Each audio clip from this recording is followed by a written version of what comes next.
പഴനിയിലെ തൈപ്പൂയ ആഘോഷത്തിന് പാലക്കാട് നിന്നും കാവടിയുമായി വിശ്വാസികൾ പുറപ്പെട്ടു. സ്വർണ്ണക്കാവടി ഉൾപ്പെടെ ഏന്തിയാണ് വിവിധ ദ്രവ്യങ്ങളുമായി ഭക്തർ കാൽനടയായി പഴനിമലയിലേക്ക് തിരിച്ചിരിക്കുന്നത്.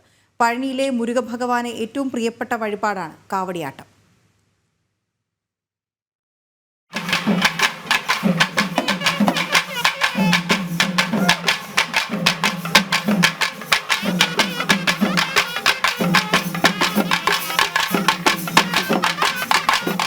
പാലക്കാട് മൂത്താന്തറയിലും പരിസര പ്രദേശങ്ങളിൽ നിന്നുമായാണ് കാവടിയുമേന്തി ഭക്തർ തൈപ്പൂയ ആഘോഷങ്ങളിൽ പങ്കെടുക്കാൻ പഴനിമലയിലേക്ക് തിരിച്ചിരിക്കുന്നത്.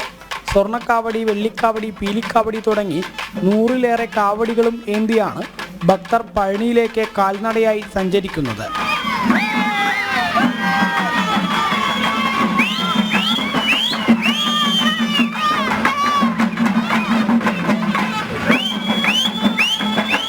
നൂറോളം വീടുകളും ഇവിടെ കേന്ദ്രീകരിച്ച് ഇത് ഭഗവാന്റെ മുരുകക്കാവടി നടക്കുന്നുണ്ട്. നമ്മൾ നാളെ കാലത്ത് ഇവിടുന്ന് നടന്ന് 110 കിലോമീറ്ററോളം നടന്ന് കാവടി ഏന്തി 12-ാം തീയതിയോളം തൈപ്പൂയത്തിന് അവിടെ എത്തും, പഴനിയിലെത്തും. നമ്മുടെ ഇപ്പോൾ പ്രദേശം നമ്മുടെ വീട്ടിലത്തെ കാവടി ആദ്യമായിട്ട് കാവടിയാണ്. വർഷങ്ങളോളം ഉണ്ട്, കാലകാലങ്ങളായിട്ട് ഇവിടെ ഈ പരിപാടി നടന്നുകൊണ്ടിരിക്കുന്നുണ്ട്. കാവടി പൂജ തൈപ്പൂയത്തോടനുബന്ധിച്ച് എല്ലാവരും ഇവിടുന്ന് പാലക്കാട് നിന്ന് 30,000 ആൾക്കാരോളം നടന്നു പോകാറുണ്ട്. ഇവിടുന്ന് 41 ദിവസം വ്രതമെടുത്താണ് ഭക്തർ കാവടി എടുക്കാറ്. 50 ദിവസത്തോളം എണ്ണയിട്ട് മയപ്പെടുത്തുന്ന കാവടി അവസാന നാളുകളിൽ പൂജിച്ച് ദ്രവ്യങ്ങളും നിറച്ചാണ് പഴനിയിലേക്ക് തിരിക്കുക.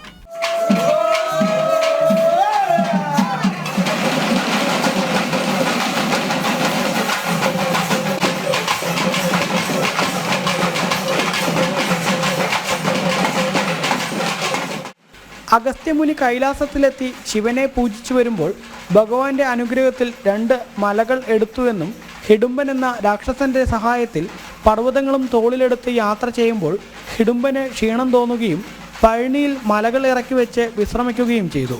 ക്ഷീണം മാറി വീണ്ടും മലകൾ എടുത്തു വയ്ക്കാൻ ശ്രമിച്ചപ്പോൾ അവ അനങ്ങിയില്ല.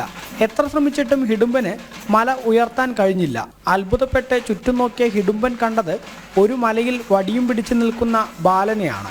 ആ മല ശിവഗിരിയാണെന്നും അത് തൻ്റേതാണെന്നും ഹിഡുംബനോട് ബാലൻ വാദിച്ചു. അവസാനം അവർ യുദ്ധത്തിൽ ഏർപ്പെട്ടു. ബാലൻ ഹിഡുംബനെ വധിച്ചു. ഇതോടെ ബാലൻ മുരുകനാണെന്ന് മനസ്സിലായ അഗസ്ത്യമുനി അദ്ദേഹത്തെ സ്തുതിച്ച് പ്രാർത്ഥിച്ചു. അഗസ്ത്യമുനിയുടെ അപേക്ഷ പ്രകാരം മുരുകൻ ഹിഡുംബനെ ജീവിപ്പിച്ചു. പുനർജീവിച്ച ഹിഡുംബൻ താൻ മലകൾ കൊണ്ടുവന്ന പോലെ പൂജാദ്രവ്യങ്ങൾ കാവടിയിൽ കെട്ടിക്കൊണ്ടുവരുന്ന ഭക്തരെ അനുഗ്രഹിക്കണമെന്ന് ആവശ്യപ്പെട്ടു. അങ്ങനെയാണ് കാവടി വഴിപാട് ആരംഭിച്ചതെന്നാണ് ഐതിഹ്യം.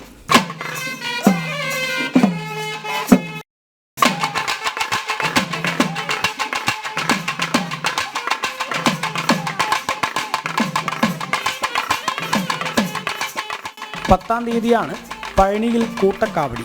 11-നാണ് തൈപ്പൂയ ആഘോഷം. സ്വർണ്ണക്കാവടി ഉൾപ്പെടെ 100-ലേറെ കാവടികളുമായിട്ടാണ് പാലക്കാട്ടെ വിശ്വാസികൾ പഴനിമലയിലേക്ക് തിരിച്ചിരിക്കുന്നത്. കാൽനടയായി സഞ്ചരിക്കുന്ന ഇവർ തൈപ്പൂയ ദിനത്തിൽ പഴനിയിലേക്ക് എത്തിച്ചേരും. PR മനൂപിനൊപ്പം അരുൺ ആലത്തൂർ, ജനം, പാലക്കാട്.